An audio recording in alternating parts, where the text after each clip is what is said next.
Hello everyone, welcome back. This is Divya and you are watching Trend Brand. I know you're all doing amazing. Thank you so much for continuously appreciating our work. So today we are doing a very important lesson which helps most of the students to work on their reading skills. And this is the most requested video. Many of the parents were asking me, and I thought I would do that today. And how do we read to children? Or is there any systematic way that we need to be introducing? Is there a strategic lesson plan that I need to be following to introduce reading to my child? These were some of the questions. If so, definitely yes. There's not very difficult rule set as such, but if you follow these simple steps, it's going to be easy for you and for your child to read fluently and thoroughly. Okay, so what are the first ones? Now, when your child is about to begin to read, always start with a single syllable word. Now, what's a syllable? If you're taking any word, okay, you should be able to read the word with one clap. Okay, that's called a single syllable. Okay, now for example, cat.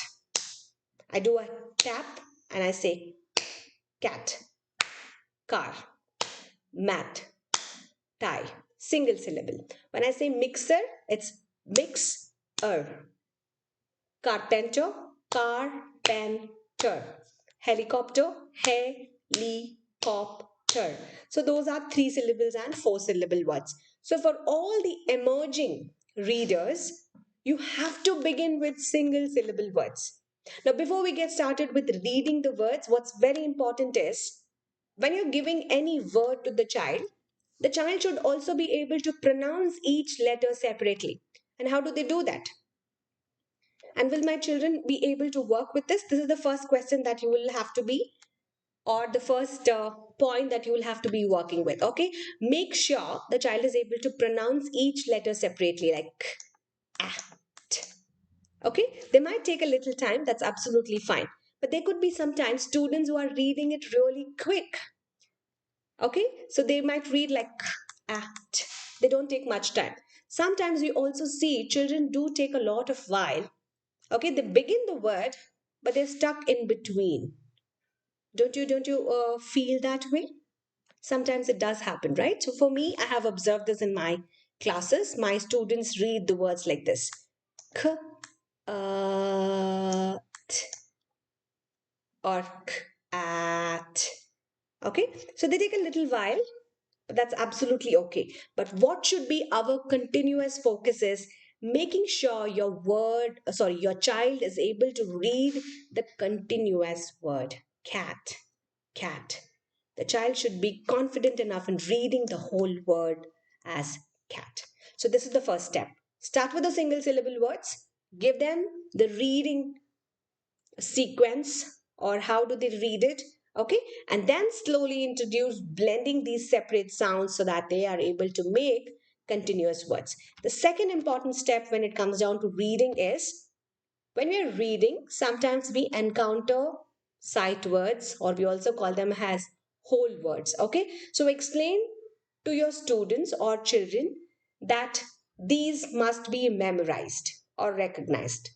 Don't give them any more information. You just tell them this has to be read that way itself. Like I as is. We don't read it as e and s as is. Or we don't say it as t, h, th. Okay, we just say th, the.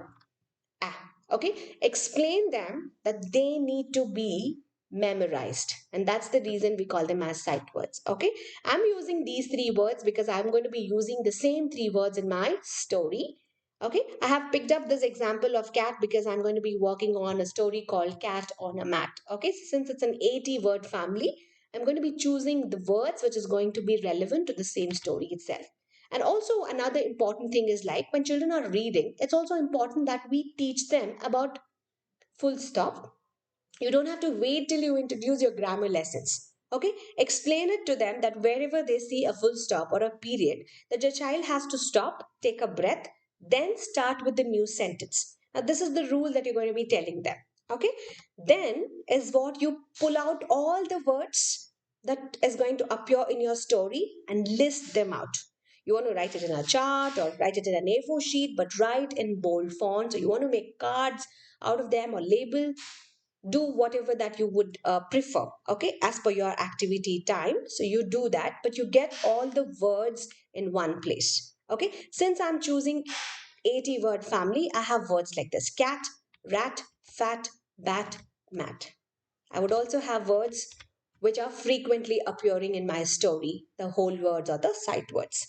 Now we got all of them correct. Now what's next is the picture reading. I always begin by pictures. You see that there are no words over here. You can give them a picture and ask the child to read this picture. The child says, okay, this is cat. Okay, is it just cat? They say yes, cat. Okay, they just go with one words. So you ask them a sentence also, the children generally go with one words. They say cat. That is when the grammar applies, and you tell to children that whenever it's a noun, you cannot just leave the noun just by its name. You got to add something before the noun or in front of the noun. And what's that? And that's the article. Now, what are articles? Your a, and the are the articles. Now, how do I apply it? I don't have to say it. Now, here is where you also introduce the concept of vowels and consonants. If it's a word that is beginning with a vowel, you have to use the article an. If not, you'll have to be using a or the. So, in the next lessons, whenever I'm doing it, I will be giving you the explanation of when to use a and when to use the. But for now, you just think that way. Okay, so you cannot leave a noun unattended. You got to put something in front of him, right? So you got to put something. So what is that? So it can either be a cat or the cat. For now, I'm taking the cat. See, that became the shortest sentence. So when you're adding an article, okay, so I added the article the, where in front of my noun cat. So that became the shortest sentence. I'm going to be completing my sentence with a period. This is how you introduce lessons to your children. Okay, and no more reading it as cat. The child reads it as the cat, even before you're introducing words. Now, this becomes easy for you. I gave you the lesson. How do you read? Is it rat? No, use an article. It could either be a rat or the rat. You got me right. The rat. How did we use? We used the article the right in front of it. Now, I would also go a little bit more in describing the rat. Okay, now what kind of a rat he is? Is he fat? Is he thin? Or is he white? Is he gray? Is he black? I'm going to be describing the rat. How do I describe the rat? Fat rat, thin rat. Then I could say, black rat, gray rat, white rat. I'm describing him. Okay, so whenever I'm describing, the description or the describing word, which we call it usually as adjective, right? It should always be before a noun. So, this is another rule that you could help or you could give it to children. Because when we ask them to do a creative writing in classes, children pick up, words and they make irrelevant sentences sometimes. Okay, they say the rat fat. It does happen. Okay, they say, yeah, they just do that. They say, okay, the fat rat. Instead of saying the fat rat, they say the rat fat.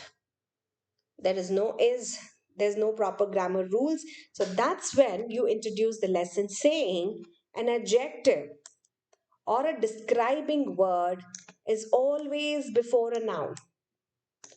Fat rat. Okay, now this is one particular label to you. Now, fat rat is one word or one kind of a label to you. Now, since that is a noun, you got to add something in front of it. And what's that? You cannot just leave it as fat rat. You have to use the fat rat or a fat rat. And that's why you have the there. Okay. It makes it much more simple now. Now, everybody has got the drill. The bat, let's describe it. The fat bat. So easy. Let's do one more. Now, try to describe the picture. Try to describe the picture. Take a moment, pause my video, look at the picture, and try to describe the picture. Okay? You had two things over here. You have two nouns, not things. You have a rat, a fat rat. You also have a mat, correct? So the fat rat is one of your sentence. A mat is your other sentence. Since mat is a noun, I have to use an article to make a shorter sentence. That's simple. Now, I'm going to add an action. Okay, what is the rat doing? Carefully observe. The fat rat sat on a mat. So here is where we are trying to give the action. Now ask the child to observe what is the rat doing. The rat is sitting. He already sat, right? And ask them the question, where is he sitting, children? He sat on what? He sat on something called as the mat, right? So he sat on a mat. Observe carefully. Now, the position word is something important. So, you're trying to work with the position. Did he sit on a mat? Yes, ma'am, he sat on a mat. What if the cat was away from it, a little toward the other side? You can say the fat rat sat beside a mat or in front of a mat, okay, or behind the mat, okay. So you could add more number of positional words. Now, here in this sentence, we added much more complexities for reading.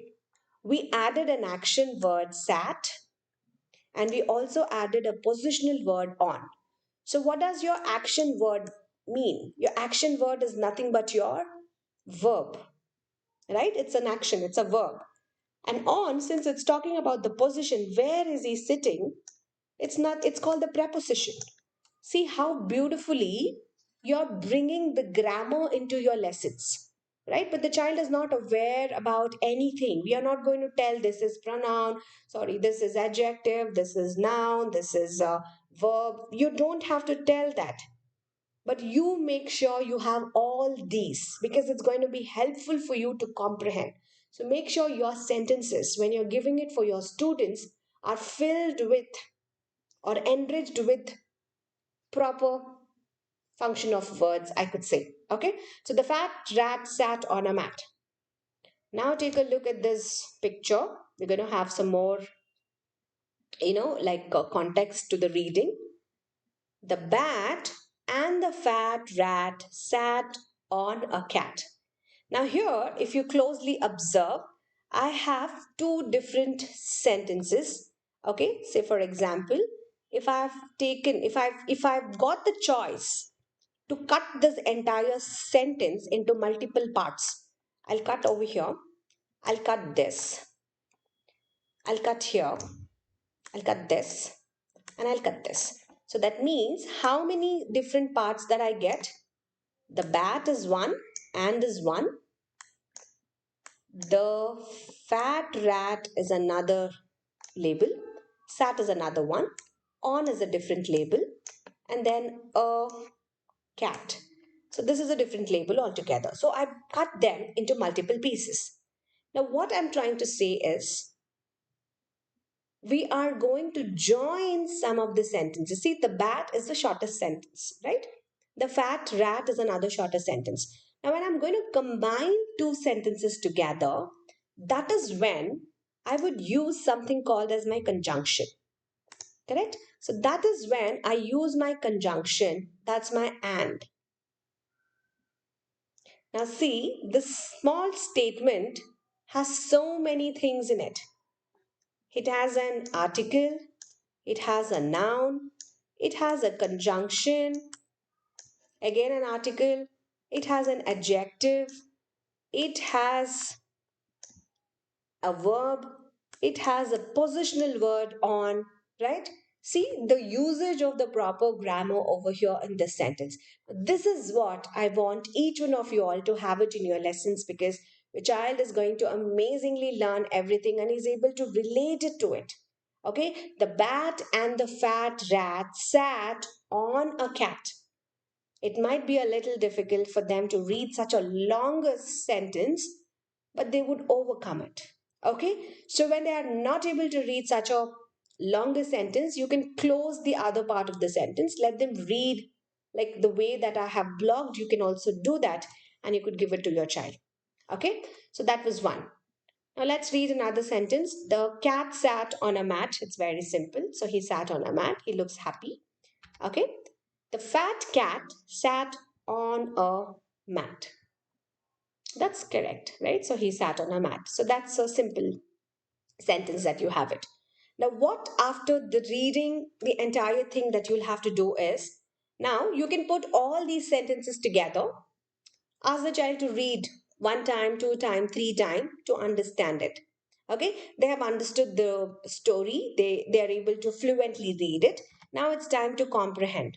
Now you can ask multiple questions like what animal sat on the mat, or how many animals are there in the story, who sat on the mat which was next to the fat rat, who sat on the cat, what happened to the rat, and what happened to the bat. Ask a lot of questions. Now, this is going to improvise their comprehending skills. This is very important when you're doing reading lessons for children. Okay, so be it any of the word family lessons, you can write your own lessons.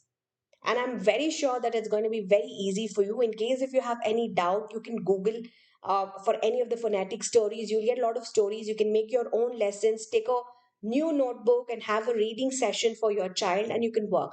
Just keep in mind to start with different levels. Start with a simple level, okay, and then slowly keep everything in mind, like how I've added those function of words, and I'm slowly bringing grammar into your reading sessions, and slowly try to comprehend also.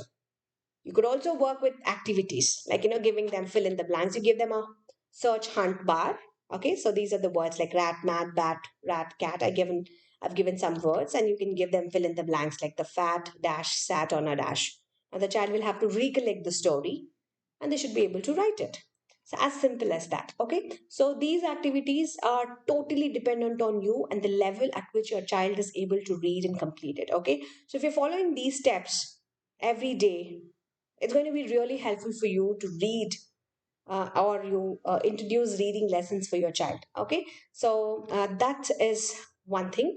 Okay, so that's it for today. I hope this video was really helpful for all of you, and I have made this because some of them had real queries in asking, like, how should I go, or what should I do, or how, and children are just blindly reading without even understanding the grammar. And when we work on creative writing, that's when all our flaws do reflect. And children write, they don't put in proper grammatical sentences. Okay, so that's when they actually lose the track of the proper knowledge. Okay, so that's it for today, guys. I hope this video was helpful. So if it was, so please do give me a like, or you can share it with your friends, and I'll be more than happy in case if it's helping students at this particular pandemic, so that every child is able to read some lessons, and they're ready for the coming academic session. Okay, so thank you so much. Have a wonderful evening, all of you. Good day. God bless.